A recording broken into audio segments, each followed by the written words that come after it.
Karl, as you know, my father, a longtime suffering Boston Red Sox fan, has now become entitled with his 4 World Series. Absolutely. Didn't have expectations going into this season, but I get an email, a text, a phone call every time Alex Verdugo does anything at all. Right. I knew, though, that when that ball was thrown in Yankee Stadium and hit him in the back, that could be a turning point for both these teams. Where do you see the Red Sox and the Yankees now as we head down the stretch? That was sort of that was the era with fire coming out of it. It just metaphorically with the baseball, like all of a sudden they've knocked down the giant that is Alex Verdugo and the Red Sox, and they're back down to earth. Is that they've won 5 out of 6 now in the Bronx, and the Red Sox struggling here. Just one of those weird nights in the Bronx with the rain, and you go, maybe this season's going to change for both these teams here moving forward, and it looks like it has. A couple of days after the deadline, as you know, and I know your dad knows, the Red Sox had acquired Schwarber, and they lost 2 games.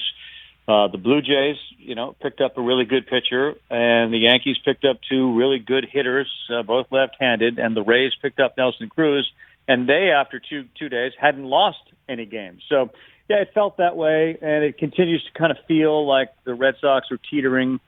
I think that it's amazing. I think Schwarber has magnified, as opposed to the attention being on what he may do for them as just a left-handed bat who can help Renfroe out because he's not great against righties and you could platoon. But I think just the fact they got Schwarber magnifies some of the deficiencies that we've seen recently with the starting pitching. For a while, Nick Pivetta was good last night. Evaldi really struggled. I think there's all sorts of concerns and question marks about Eduardo Rodriguez. It's like the Giants, and you can appreciate that. There's just some skepticism in the fact that the Giants are leading the NL West because the names are not the Dodgers names and they're not the Padres names and their track records aren't great.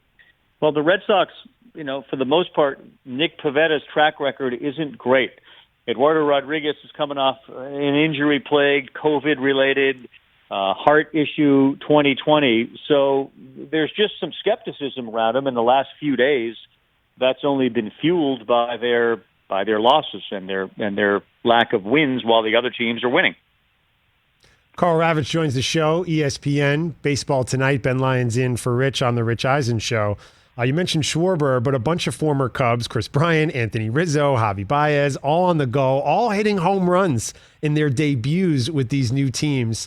Do you enjoy seeing the 2016 Cubs now kind of moving on and finding themselves in different situations, or is an end of an era and you're like Sarah Spain and you're just crying every night watching these guys hit bombs elsewhere? No, I'm all about not necessarily anchoring to teams or franchises and faces changing. I'm delighted for those 3 dudes to go and hit home runs in their new cities. I'm not crying, but I'm bummed for my guy David Ross. I think he's in a rough spot, but I think he's also going to be able to deal with it. I think the pressure's now off to win. It's a weird year for Chicago because they stunk in the beginning. Then they were in first place, and they had traded Yu Darvish before the whole thing started. And you're like, well, wait a minute, they're in a trade, they're in a sell mode. Like the fact that they're having success to me was smoke and mirrors. The fact that your dad didn't have much hope for the Red Sox this year, I would disagree with that. I thought the Red Sox were an epic fail. I mean, the Red Sox were Norbit last year, as just to use movie language. That was one of the rare movies I walked out on. They just quit. They didn't try. They had more talent than most teams did, and last year they just kind of gave up. This year they're actually hitting the baseball and catching the baseball, and prior to the Rays series, pitching the baseball at a level I thought they would. That's why when you ask who's the manager of the year in the American League, to me it's Tony La Russa. I mean, you talk about skepticism and teams that have dealt with huge injuries all year, and I think have achieved, if not overachieved. I thought the Red Sox were going to be as this good, if not as good as the Yankees and Rays. They should have been last year, and they took the year off. Karl, I just want to go back to that movie theater experience where you're watching Norbit and you say, you know what, I've had enough. Yep. What was it in Norbit that you saw that you said, you know what, I got better things to do? Yeah. It was one of those where you're just kind of waiting, and I've heard this before with people, whether they're playing a round of golf and you recognize there's nothing about this particular round for this person that's going to improve. You could walk off now and it's going to feel the same. Norbit, I'd say 30 minutes in I've reached the point of no return. There's nothing about this particular movie that is going to alter my opinion of it. I'm done. I'm ready to sell. I think I had probably bottomed out on the popcorn, and I was like, nope, I can't. It's not going to turn. And I have not heard from anybody who suggested, you missed the last hour 20, you really blew it.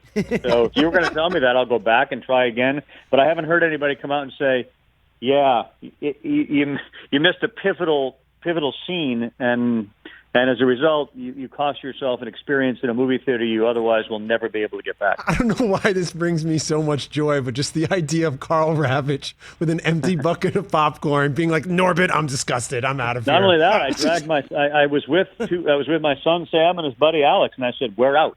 They probably looked at me like, wait a minute, we just start, where are we going? Well, you made the executive decision for the whole family, not I'll meet you. You say, we're an entire family. We don't stand for this. We're the Ravech household. We look for minority. We cannot find Norbit. The manager comes out and takes the ball from the pitcher. I'm taking the ball. The movie's over. Let's go, boys. Out of the game. Find another one. Wow. Karl Ravech joins the show. Ben Lyons here filling in for Rich on the Rich Eisen Show. So let's continue to talk some Hollywood. Tell me why the Dodgers are not the best team in baseball. Well, I mean, win-loss wise, they're not. I'm certain they're going to end up that way. Again, it goes back to the skepticism of Stephen Duggar and Brandon Crawford and Buster Posey and Kevin Gossman, and Johnny Cueto, and then let's throw out there Walker Buehler, Max Scherzer, Julio Urias, Clayton Kershaw, Justin Turner, Mookie Betts, Bellinger. You could go around the Dodgers team, and for the most part, every one of their names would be favored in a let's go through position by position. With the exception of Posey, generally going to probably favor the Dodgers, and Will Smith's really good. So they will be. They're not now. The Giants have been great. I don't think the Giants are going to leave. I think those are your three playoff teams in the National League. But I think the Dodgers win in a series. I think they're better.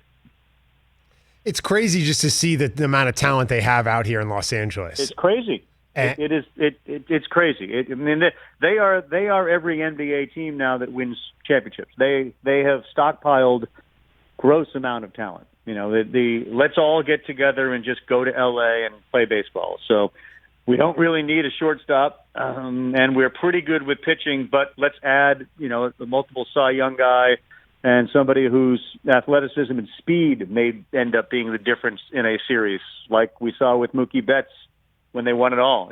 Remember, people forget it was his legs that won that World Series, or at least won a critical game with his secondary leads, I think at first and home when he came in to score.